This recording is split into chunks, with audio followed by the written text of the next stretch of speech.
Bo. Trump is threatening to sue the BBC for $1 billion. Did you hear about this? Did you see this? $1 billion. Yeah, that'd be great. That would be so great. Yeah, they're obviously on damage control, aren't they? The Beeb. Majorly. We did a video about this, and I did title it "Trump to sue the BBC," and literally someone said, "This is clickbait. I'm unsubscribing." Well, I've been proven right. Yeah, he hadn't announced he was going to sue him at that point in time, but it was a given because he's a very litigious individual. So, to you, I don't care. Whatever. Unsubscribe. Yeah. Go ahead, beat it. Who needs you? Hit the bricks, kid. Get out of here. We were right. Threatening to sue. And so this has caused massive issues. So much so we got Tim Davie. So Tim Davie and Deborah Turnus have resigned. I mean, but what this is, just real quick for those that, I don't know, living in a box somewhere and like under a rock, whatever. BBC Panorama edited Trump's January 6th speech explicitly to make it seem like he was saying we're going to march on the Capitol and fight, right? The dialogue was an hour apart and there was stuff in between, and yet they cut it together with the express intent, obviously, to make it appear like he was saying we're going to march on the Capitol and we're going to fight. There's no other way there is no charitable defense of that.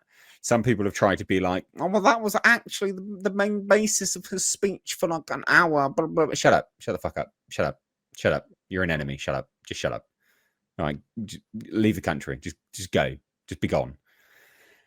And obviously, this has caused a massive kerfuffle. It got massive amounts of media coverage. Trump's like, yeah, the BBC's fake news. Yeah, they are 100% fake news. Absolutely, they're fake news. And then the fallout is Tim Davie resigning, and Deborah Turnus resigning, and then Trump basically saying, if the BBC doesn't issue a formal apology by Friday, I'm going to sue them for $1 billion. I mean, that is what he's saying. And then we've had everyone come out and be like, the BBC, it's our BBC.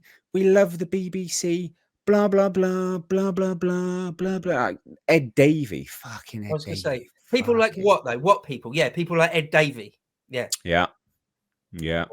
Coming out doing these interviews, being like, oh, no, he's wrong. No.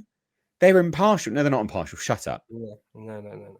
I've been replying to them all, being like, put it to a subscription model then. Yeah. Do it. Yeah. You won't, because they'll die, and you know it. Yeah. You stop forcing people to pay for them. Well, even though, by the way, you don't have to actually pay for a TV license. You can just not. You can just opt out of paying for it and not watch any of their crap. So if you don't watch any of their crap or live TV, just don't pay for a license. Problem solved. Defund them. Yeah. But yeah, I mean, there's the crux of it, basically. They resigned. And the BBC has a problem. They have a massive problem with this. They are biased. We already know from a friend of the channel, Lewis Brackpool, and his Freedom of Information request that they partner with programmers like the BBC, Channel 4, ITV, to push propaganda. They have admitted to doing that. So they're not impartial. They're scum.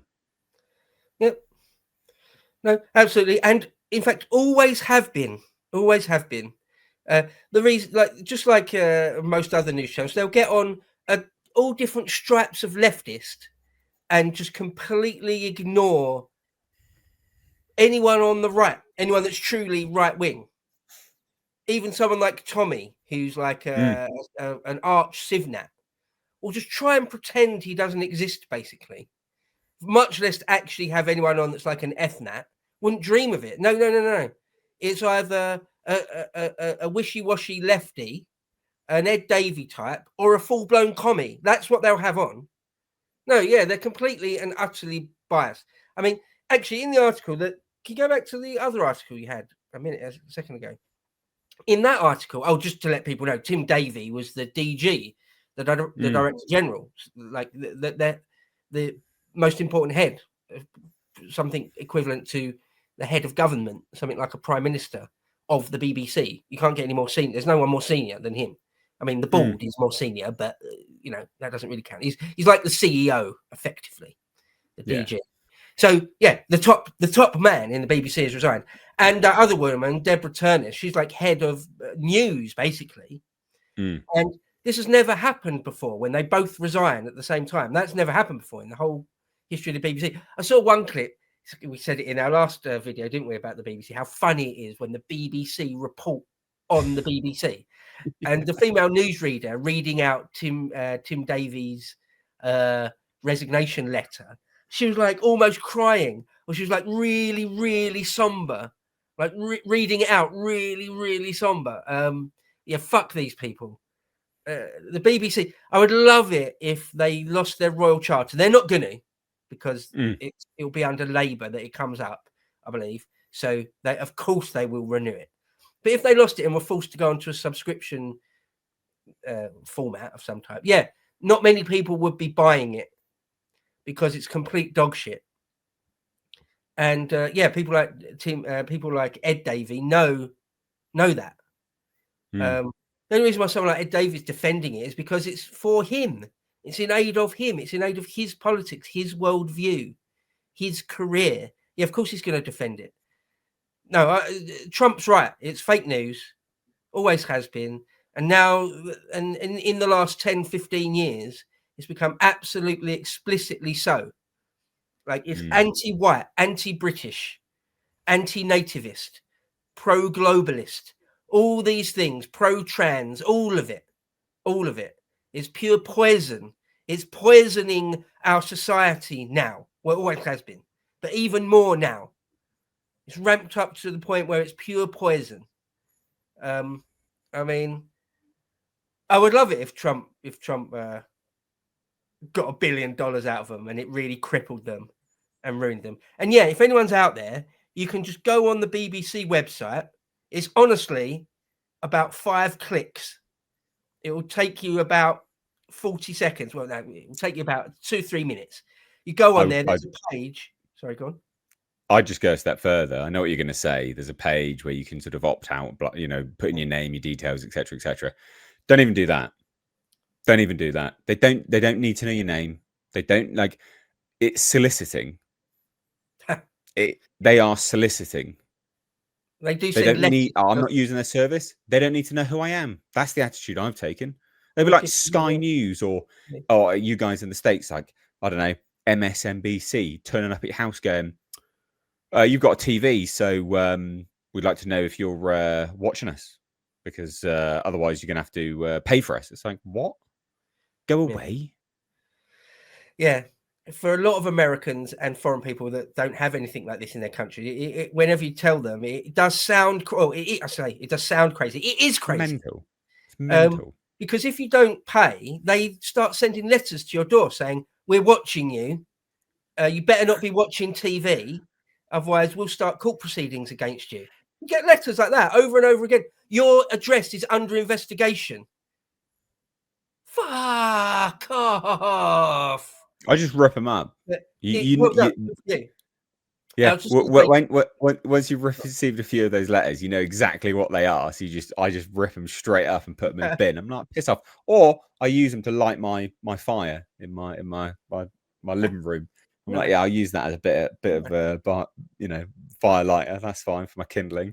Honestly, I mean, do what Bo suggests. Go to the website if you want, but I wouldn't even bother with that, because at the end of the day, it runs out after like 3 years. I can't be bothered. I'd end up invoicing them for my time. I don't want to go there. I don't have to do this thing. It's soliciting. They're scum. You're right. They're absolute scum. You're right.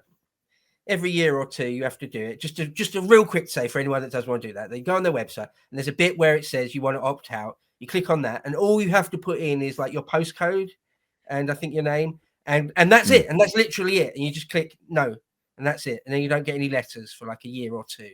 But no, you're right. You're right. What you're doing is better. It's more of a a slap in their face. It's more of a spitting on their shoes, which they deserve. If anyone ever came to my door, because they do that, and they try and intimidate, especially old people, they'll literally knock at your door and say, "Hello, we're from the BBC. Can we come in? We want to check whether you've got a TV and stuff." Now, if that ever happened to me, I would be like, "Get the fuck away from my door now, bro.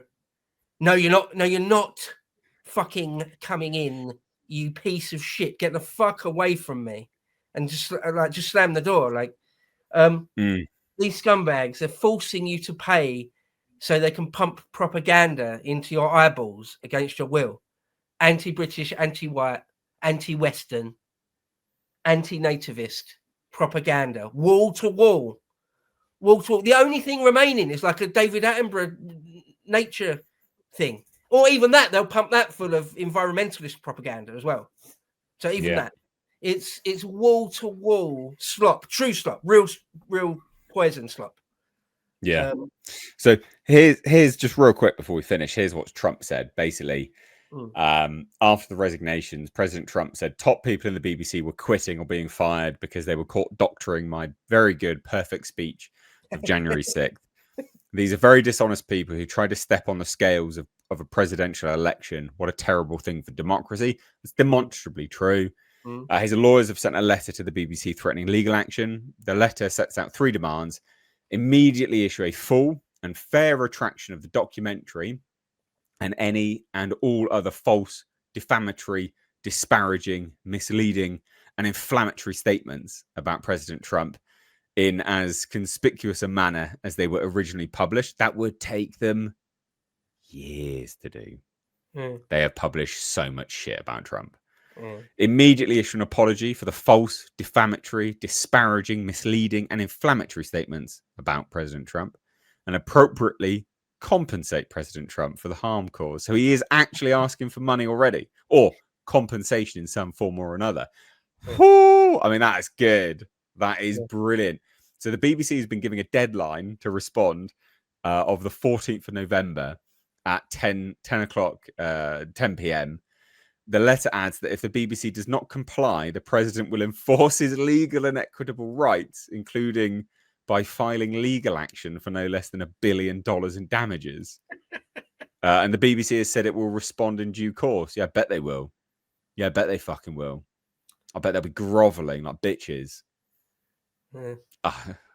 Amazing. Yeah. Amazing. Let's go.